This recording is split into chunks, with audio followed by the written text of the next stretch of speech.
I'm talking to Republicans and business leaders all over the state. Well, here we go. I mean, the governor put forth his school consolidation, Yeah. and in today's paper you read about they've already delayed it for a year. The implementation is now 2009, not 2008. Yeah.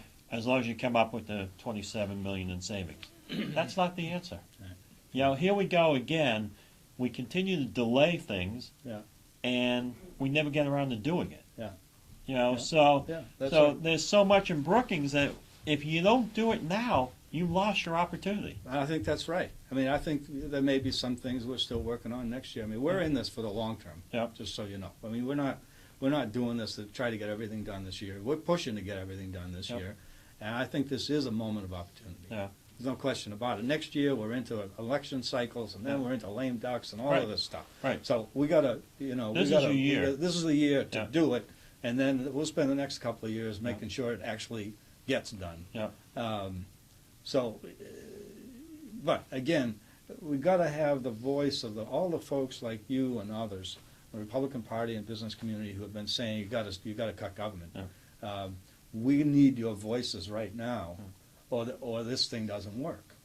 I mean, I can't be representing your voice because I don't understand it quite nearly as well as you do. So we're urging Republicans to get involved in this. Take another look at the report and what it actually says. Look, there are parts in here Democrats like, there are parts Republicans should like, and there are parts both sides won't like. And that's the nature of it. Right. And see if we can't make some things happen. But you know, Republicans are always being labeled as gloom and doom, and we're always against everything. I don't think that's true. I think it's because of the fact that we've been in the minority for 32 years that we're always opposing something versus being proactive. I think there's a lot of things in that Brookings report, and you know, last week you gave me a bunch of reading materials. I read most of it. Believe it or not, I read most of it. And there are some good things in there that we can get behind as Republicans and support. But there's a lot of things in there that I think has to be tied in together. And if that doesn't happen, Alan, we're not going anywhere That's right. again. No, I agree with you. Absolutely. And that's why we have pushed so hard for a process in the legislature that looks at the package. Because otherwise, how does a taxation committee vote on something which is supposed to be tied to something else to happen when they're not dealing with the other thing? No, and so the issue of tax reform, the state budget, bonding, school consolidation, how is that all going to come together within in a 2-month time period? Well, if we have the will to do it. And if people... You really believe that? Yeah, sure. You think I'm an that... incurable optimist. I've been called naive, but you know what? I started an organization 4 years ago with zero money. Right. You know, a year later I had a 2-day-a-week staff. Now we have 12. We produced the Brookings Report. The report itself cost $500,000 going to Brookings, and another $500,000 over 2 years to organize all of the other studies and get all these moving around the state. Now, if you'd looked at that 2 years ago, could an organization that new do that? You'd say, no, that's crazy. It's insane. You're overly optimistic. I agreed. Okay. Well, but, you know, I just have a sense of urgency. I know you do too. I do. I absolutely do. You know, let's do this now. Let's get it done. Well, as I said, I was very skeptical when it came out. I said, it came out right before the governor's race. I said the governor is going to pick up this Brookings report, and this is going to be his plan. But he didn't do anything during the election with it. He didn't. He left it alone, which surprised me. But a lot of the Democrats said Brookings said this, Brookings said that. And as I told you, I read the report numerous times now.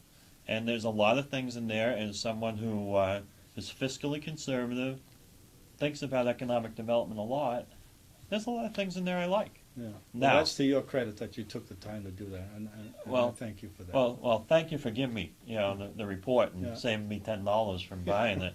But I mean, the fact is, if we don't do this now, Alan, Maine is not going to go forward. And we have property taxes that are a real issue in the state, and And I don't know how we're going to get around this tax issue we have. Now, I read in there that people from Massachusetts and New Hampshire are moving to Maine. Yeah. And my question is, why? Why would they move here when their tax burden is so much lower than ours?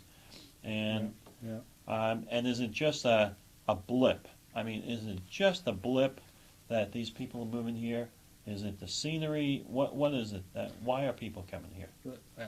And this has just been happening since 2000. Right. We think it's two things. First off, taxes are a consideration, but part of what these numbers tell us is it's not the only consideration. Yep. There are other things.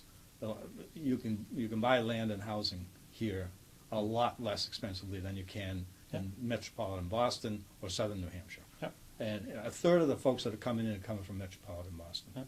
About 12,000 coming from New Hampshire. But we think they're coming for two reasons, which it's worth our understanding. One is we got a good, what we call quality of place. You know, it's something in diminishing supply, and we got it. Sometimes by accident.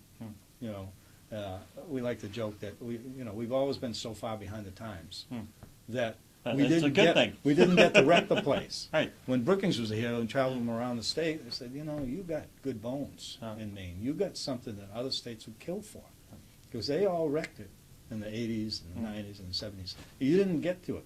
You didn't wreck the place. So we think that's one thing. But the other thing that's perhaps more important, a historian said to me a while ago, you never understand the revolution you're living in the middle of. We're living in the middle of a revolution. It's a technological revolution, and it's a mobility revolution. What do I mean by that? For the first time in human history, you can work in one place and live in a completely different place. This never happened before.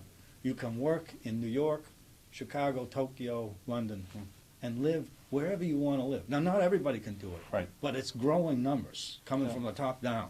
It's growing and the numbers. people that can do that are very high income. High income and high skill. Right. And when you look at the folks that have come in since 2000, like in 2005, the single biggest cohort, the single biggest age group was 25 to 44. And they're more skilled and more educated than the young people who are here. So this could be good for us if we can keep them. We can't keep them without jobs, but if we could keep them. So this idea that you can set, that growing numbers of people can choose where they want to live. Now, if you could do that while you work somewhere else, you can choose wherever, as long as you have internet connections and an airport, you can choose wherever you want to live. What are you going to choose? Northern New Jersey? Arkansas? Maybe. But what we see is that people are choosing places that have a quality and a character and are safe and rural lifestyle. That is Maine. We got it. So we've gone from being at the end of the road to being in the center of the action. But it's not going to last forever.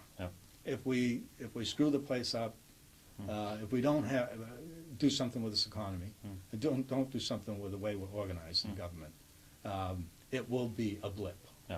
We'll lose it. And that's one of the key messages of the report. Well, Alan, our time is up. Why don't you tell us about GrowSmart Maine? How can people contact you? And, people who are watching tonight, and where can they get a copy of the report? We are holding a series of public meetings around the state in every Senate district. So we'll be coming to an area near you. We'd like to get you involved in these conversations. They're wide open, a discussion of where we're headed as a state, how we can work together. And the way to get plugged into that and learn what we're doing is to go to our website at www.growsmartmaine.org and sign up. Great. Alan, thanks for being here today. My pleasure, anytime. Real pleasure. I'm Joe Bruno, the chair of the Maine Republican Party, and this has been Talking Maine with Joe Bruno, and we'll see you soon.